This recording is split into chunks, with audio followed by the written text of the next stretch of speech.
सभी मसीह भाई बहनों को मेरा प्यार भरा प्रेज द लॉर्ड। प्रभु आप सबको आशीष दे। आशा करती हूँ प्रभु की दया से आप सब ठीक होंगे। आज जो विषय लेकर आई हूँ वो है उपवास। मेरे प्रियो, उपवास का अर्थ क्या है? हम उपवास क्यों रखते हैं? उपवास रखने की ज़रूरत क्यों पड़ती है?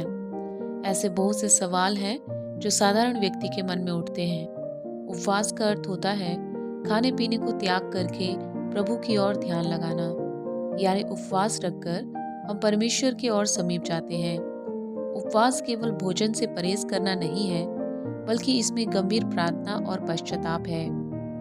उपवास में वो शक्ति है जिससे मनुष्य प्रभु में अपनी समस्याओं को, अपनी ज़रूरतों को, अपनी इच्छाओं को सामने रखते हुए उपवास के साथ प्रार्थना करता है, चाहे वो प्रभु में बढ़ने के लिए हो, चाहे दुख संकट से बाहर निकलने के लिए इत्यादि।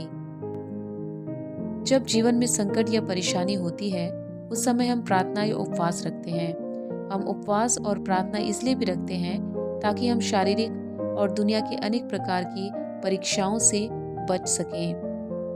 कुछ समस्याओं का समाधान प्रार्थना द्वारा नहीं होता, उसके लिए हम उपवास सहित प्रार्थना करते हैं, तब प्रभु अपना कार्य करते हैं।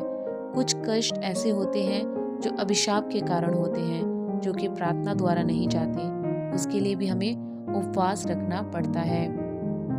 जब हम उपवास करते हैं तब हमारा एक ही मकसद होना चाहिए, एक विषय होना जरूरी है, ताकि उस एक विषय को लेकर आप उपवास सहित प्रार्थना करें और प्रभु आपकी प्रार्थना को सुने और आपको कामयाब करे। मेरे प्रियो, उपवास का ये मतलब नहीं कि खाना नहीं खाना, बस हो गया उपवास। आप जिस भी दिन उपवास रखते हैं उस दिन सुबह उठकर जल्दी प्रभु को स्थान दें, ज़्यादा से ज़्यादा समय प्रभु को दें। याद रखिए, उस दिन आपका मन इधर उधर नहीं होना चाहिए। उस दिन आप अपने मन को शुद्ध रखें और एक अपराध से दूर रहें, और जिस मकसद के लिए आपने उपवास रखा है उसके लिए प्रभु के सामने उस विषय को समर्पण करें और प्रार्थना करें। कुछ लोग उपवास रखते हैं और ये सोचकर कि टाइम नहीं बीत रहा, भी मोबाइल चलाने लगते हैं, टीवी देखने लगते हैं और भी अलग अलग कामों में लग जाते हैं। मेरे प्रियो, ये गलत है। अगर आप घर में हैं तो ये आपके लिए बहुत अच्छा है कि आपका उपवास सफल हो सकता है, क्योंकि आप ज़्यादा से ज़्यादा समय प्रभु को दे सकते हैं, बजाय उनके जिनको घर से बाहर निकलना ही पड़ता है अपने अपनी ड्यूटी पर जाने के लिए। लेकिन उनके लिए बहुत कठिन हो जाता है जो ड्यूटी पर होते हैं। प्रभु उनकी स्थिति को समझते हैं, लेकिन उन्हें भी बाहर रहने के कारण ये नहीं भूलना चाहिए कि वे उपवास में हैं। मेरे प्रियो, जब भी हम उपवास रखते हैं किसी को ये पता नहीं चलना चाहिए कि आपने उपवास रखा है। बहुत से लोग ये दिखाने की कोशिश करते हैं कि उन्होंने उपवास रखा है।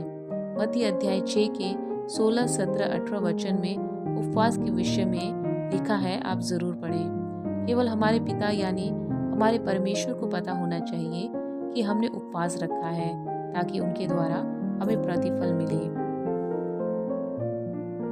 हम जब उपवास रखते हैं तो केवल अपनी समस्याओं और अपनी ज़रूरतों के लिए रखते हैं, लेकिन हमें उपवास अपनी शारीरिक इच्छाओं को पूरा करने के लिए नहीं करना है, बल्कि हमारे जीवन में जो मसीह की इच्छा है उसे पूरा होते हुए देखने के लिए और प्रभु के साथ अपना रिश्ता और भी गहरा करने के लिए करना है।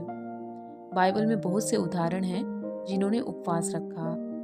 मूसा ने 40 दिन 40 रात उपवास रखा, ना उन्होंने जल लिया और ना अन्न। स्वयं प्रभु यीशु मसीह ने भी 40 दिन 40 रात उपवास रखा।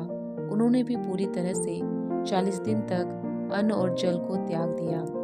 हन्ना ने उपवास रखा क्योंकि वो संतानहीन थी। ऐसे बहुत से उदाहरण हैं जिसके द्वारा यहोवा को प्रसन्न किया गया।